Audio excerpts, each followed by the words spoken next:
ഈശോ മിശിഹായ്ക്ക് സ്തുതിയായിരിക്കട്ടെ. പ്രിയപ്പെട്ടവരെ, നമ്മള് സുവിശേഷ പ്രഘോഷണം കുടുംബത്തിൽ എങ്ങനെ എന്നുള്ളതാണ്. ഞാൻ ഈ ഇടയ്ക്ക്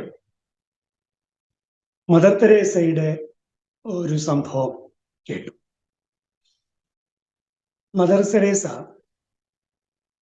വളരെ കുഞ്ഞായിരിക്കുമ്പോൾ മദർ തെരേസ പ്രത്യേകം ശ്രദ്ധിച്ചിരുന്ന ഒരു കാര്യം മദർ തെരേസയുടെ അമ്മയുടെ ഒരു കാര്യമാണ്. അതായത് അവരുടെ കുടുംബം വളരെ ധനിക കുടുംബം എന്നൊട്ടും പറയാൻ പറ്റില്ല, ഇടത്തരം കുടുംബം എന്നും പറയാൻ പറ്റില്ല, എന്നാൽ ദരിദ്ര കുടുംബം എന്നും പറയാൻ പറ്റില്ല. അപ്പോൾ ദരിദ്രം ഉണ്ടോ എന്ന് ചോദിച്ചാൽ ഉണ്ട്, ഇച്ചിരി വലിഞ്ഞും ഒക്കെയാണ് പോകുന്നത്. അങ്ങനെ മുന്നോട്ട് പോകുന്ന ആ കുടുംബത്തിൽ വീട്ടിലെ ആവശ്യങ്ങൾക്കുള്ള സംഗതികൾ തന്നെ വളരെ എണ്ണിച്ചുട്ടപ്പം പോലെ കാര്യങ്ങൾ പോകുന്നൊരവസ്ഥയിൽ ഈ അമ്മ എല്ലാ ദിവസവും കയ്യിൽ ഒരു പൊതിയുമായി ദൂരെയുള്ള ഒരു വീട്ടിൽ ഒറ്റയ്ക്ക് അവശനിലയിൽ കിടക്കുന്ന ഒരു പ്രായമുള്ള ലേഡിയെ അവർക്ക് ഭക്ഷണം കൊണ്ടുപോയി കൊടുക്കാൻ, ഒരു ബന്ധവുമില്ല, ഭക്ഷണം കൊണ്ടുപോയി കൊടുക്കാനും അവരെ അത്യാവശ്യം വേണ്ട ശുശ്രൂഷകൾ കൊടുക്കാനുമായി ഈ അമ്മ എല്ലാ ദിവസവും പോകുമായിരുന്നു എന്ന ഒരു കാര്യം ഞാൻ മനസ്സിലാക്കി. പ്രിയപ്പെട്ടവരെ, ലോകത്തിന് ഒരു മദർ തെരേസയെ വെറുതെ കിട്ടിയതല്ല, ഒരു നിമിഷം കൊണ്ട് കിട്ടിയതല്ല. ആ മദർ തെരേസയെ രൂപപ്പെടുത്തിയെടുത്ത ഒരു അമ്മയുണ്ട്. ആ അമ്മയുടെ ജീവിത മാതൃകയുണ്ട്. ആ അമ്മയുടെ കരുതൽ, മറ്റുള്ളവരെ കുറിച്ചുള്ള കരുതലുണ്ട്. ഇന്ന് സുവിശേഷ പ്രഘോഷണം കുടുംബത്തിൽ എന്ന വിഷയം നമ്മൾ സംസാരിക്കുമ്പോൾ ഇതിനു മുൻപ് സുവിശേഷ പ്രഘോഷണത്തെക്കുറിച്ച് നമ്മൾ കേട്ടു. ഓരോ വ്യക്തിയുടെയും ഉത്തരവാദിത്വമാണ് സുവിശേഷ പ്രഘോഷണം. മാമോദിസ സ്വീകരിച്ച ഓരോ ആളും പ്രേഷിതനാണ്, പ്രേഷിതയാണ്. ഇതൊക്കെ നമ്മൾ കേട്ടു. കുടുംബത്തിൽ എങ്ങനെയാണ് സുവിശേഷം പ്രഘോഷിക്കുന്നത്? അത് വേറെ രീതിയിൽ പറഞ്ഞാൽ, കുടുംബം എങ്ങനെയാണ് പ്രേഷിത രൂപീകരണ കേന്ദ്രമായി മാറുന്നത്? സുവിശേഷ പ്രഘോഷണം കുടുംബത്തിൽ എന്ന് പറയുമ്പോൾ തന്നെ അങ്ങനെയുള്ള കുടുംബം സുവിശേഷ പ്രഘോഷകരെ വാർത്തെടുക്കുന്ന ഇടമായി മാറുകയാണ് എന്നുള്ളത് കൂടി ആദ്യമേ തന്നെ കൂട്ടിച്ചേർത്ത് വെച്ചുകൊള്ളു. ഞാൻ ദൈവത്തിന് നന്ദി പറയാം. നമ്മുടെ കുടുംബങ്ങളിൽ സുവിശേഷ പ്രഘോഷണം കാര്യമായി നടക്കുന്നുണ്ട്. എത്ര അമ്മമാരാണ്, എത്ര അപ്പന്മാരാണ്, എത്ര അമ്മൂമ്മ അതുപോലെ അപ്പൂപ്പന്മാരാണ്, എത്ര അങ്കിൾമാരാണ്, ആന്റിമാരാണ് കുഞ്ഞുങ്ങൾക്ക് സുവിശേഷ പ്രഘോഷണം, കുഞ്ഞുങ്ങളോട് സുവിശേഷ പ്രഘോഷണം നടത്തുന്നത്. മോനെ തമ്പോ, ഒന്ന് മുത്തിയേ, ഒന്ന് സ്തുതി കൊടുത്തേ, ഈശോയ്ക്ക് സ്തുതി കൊടുത്തേ. ഇങ്ങനെ കുഞ്ഞുങ്ങളെ വളരെ ചെറുപ്പം മുതലേ മാറി മാറി മാറി മാറി മാറി നമ്മൾ പരിശീലിപ്പിക്കുന്നു. അത് സുവിശേഷ പ്രഘോഷണം തന്നെയാണ്. ഈശോയുടെ രൂപം മുത്താനായി കുഞ്ഞിനെ പരിശീലിപ്പിക്കുമ്പോൾ കുഞ്ഞിന്റെ കിളുന്ത് കയ്യും പിടിച്ച് പള്ളിയിലേക്ക് കുഞ്ഞിനെയും കൊണ്ട് നമ്മൾ നടക്കുമ്പോൾ പള്ളിയിൽ ചെല്ലുമ്പോൾ ഒന്ന് മുട്ടുകുത്താൻ നമ്മൾ കാണിച്ചു കൊടുത്ത് കുഞ്ഞിനെ അതുപോലെ ചെയ്യിക്കുമ്പോൾ, പ്രിയപ്പെട്ടവരെ, സുവിശേഷ പ്രഘോഷണത്തിന്റെ ശിശുഭാഷകളാണ് അതെല്ലാം. സുവിശേഷ പ്രഘോഷണം, പ്രിയപ്പെട്ടവരെ, അത് ഗ്രഹിക്കാവുന്ന ഭാഷയിലാണ് നടത്തേണ്ടത്. ഗ്രഹിക്കാവുന്ന ഭാഷ, കുഞ്ഞിന്റെ ഭാഷയിൽ. അവിടെയാണ് കുഞ്ഞിന് പാട്ട് ആവശ്യമുള്ളത്, കുഞ്ഞിന് ആക്ഷൻ ആവശ്യമുള്ളത്, കുഞ്ഞിന് വസ്തുക്കൾ ആവശ്യമുള്ളത്. ഒന്ന് ആലോചിച്ച് നോക്കിയേ, പഴയ നിയമത്തിൽ തന്നെ ഇല്ലേ? ഒന്ന് ആലോചിച്ച് നോക്കിയേ. എന്താ പെസഹ ആചരണത്തിൽ കൊച്ചു ചോദിക്കണം, എന്താ അപ്പ ഈ രാത്രി ഇങ്ങനെ? എന്താ അപ്പ നമ്മൾ നിന്ന് ഭക്ഷണം കഴിക്കണേ? എന്താ അപ്പ നമ്മള് ഈ കയ്പ് തിന്നണേ? എന്താ അപ്പ നമ്മള് പുളിപ്പില്ലാത്ത അപ്പം തിന്നണേ?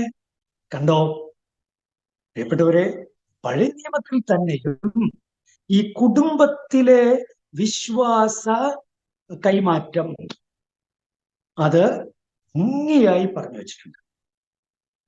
ഇനി നിന്റെ മക്കളോടത് നിരന്തരം പറയണം. ഷന എന്നൊരു ക്രിയാപദം പോലും ഉണ്ട്. ഷന ഷന.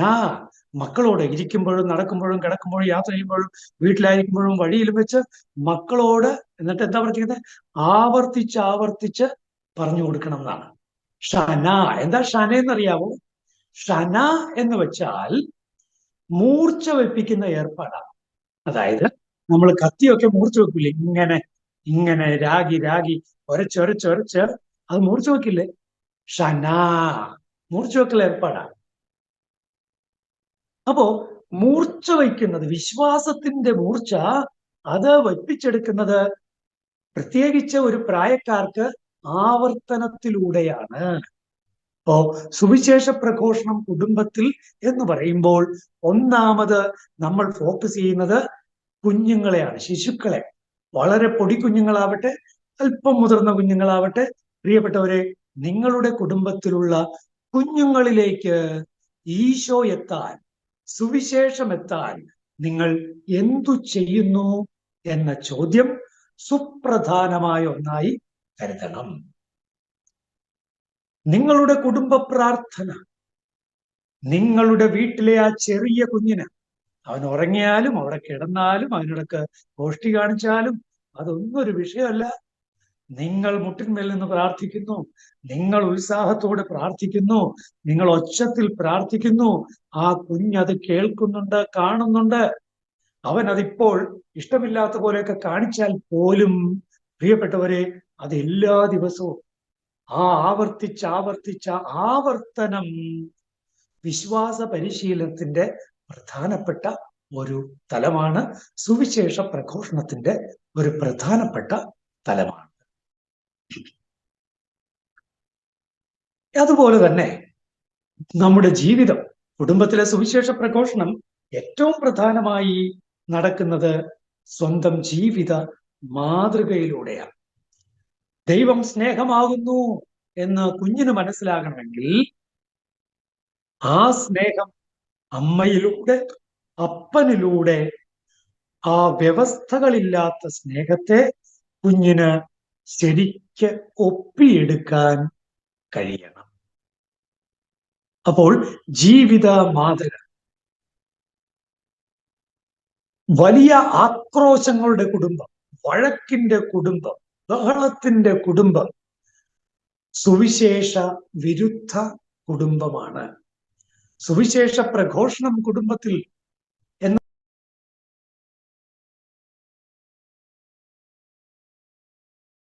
കുടുംബങ്ങളിൽ സുവിശേഷ വിരുദ്ധ പ്രഘോഷണം നടക്കുന്നുണ്ട്. ശ്രദ്ധിക്കണമേ, ജാഗ്രത പാലിക്കണമേ. ഭാര്യ ഭർത്താക്കന്മാർ തമ്മിലുള്ള വഴക്കുകള്, ബഹളങ്ങള്, അത് കുഞ്ഞുങ്ങൾ പെട്ടെന്ന് അത് കുഞ്ഞുങ്ങൾക്ക് കിട്ടും കേട്ടോ, കുഞ്ഞുങ്ങൾക്ക് മനസ്സിലാവും കേട്ടോ, കുഞ്ഞുങ്ങള് വളരെ വിഷമിക്കും കേട്ടോ, കുഞ്ഞുങ്ങള് ചിലപ്പോ സൈഡ് ചേരും കേട്ടോ. അങ്ങനെ സുവിശേഷ വിരുദ്ധ പ്രഘോഷണമായി നിങ്ങളുടെ ജീവിതം മാറിപ്പോകും കേട്ടോ. സൂക്ഷിക്കണമേ. പ്രിയപ്പെട്ടവരെ, കുടുംബത്തിലെ സുവിശേഷ പ്രഘോഷണം എന്ന് പറയുമ്പോൾ വരുന്ന രണ്ടാമത്തെ കാര്യം തിരുത്തലുകളാണ്. തിരുത്തലുകൾ.